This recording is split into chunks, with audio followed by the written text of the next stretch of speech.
Praise the Lord.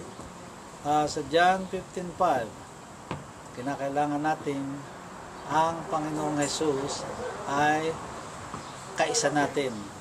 Sinasabi sa John 15:5, 15:8, My Father is glorified by this, that you bear much fruit and become my disciples. Kinakailangan tayo ay maging mabunga at maging tagasunod ng Panginoong Jesucristo. Ibig sabihin ay kinakailangan ang nakikita sa ating sarili ay buhay na banal. Sa ating paglalakad sa araw-araw, sa ating trabaho, sa ating mga pakikipag-usap sa mga tao, ang kinakailangan sa atin ay makitang ang Diyos ay sumasa atin.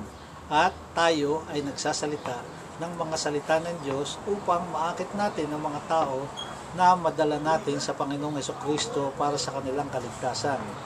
Sinasabi dito sa John 15:5, sinasabi ng Panginoong Jesus mismo, I am the vine, ako ang puno, sabi ng Panginoong Jesus. Sinasabi, you are the branches. Tayong lahat ay sanga. Kung siya ang puno, kinakailangan ng sanga ay nakadikit na mabuti sa puno, kasi kung hindi, mamamatay ang sanga.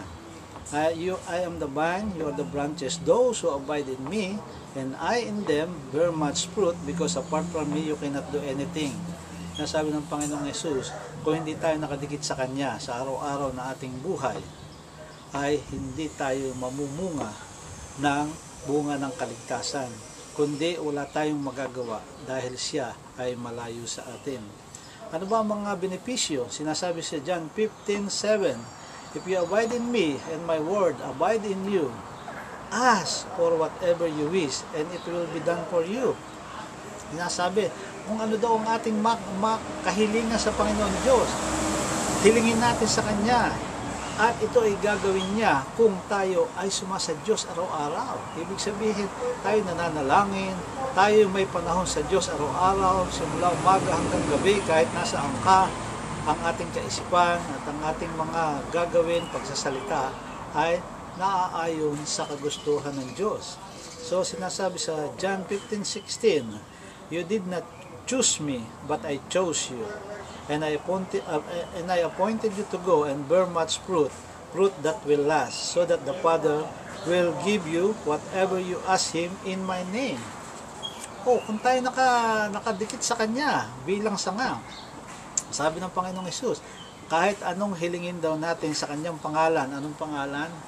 Jesucristo, Panginoong Jesucristo. Anong hilingin natin sa Ama ay pagkakaloob ng Ama. Katulad din ng sinasabi sa John 14 verse 13 and 14.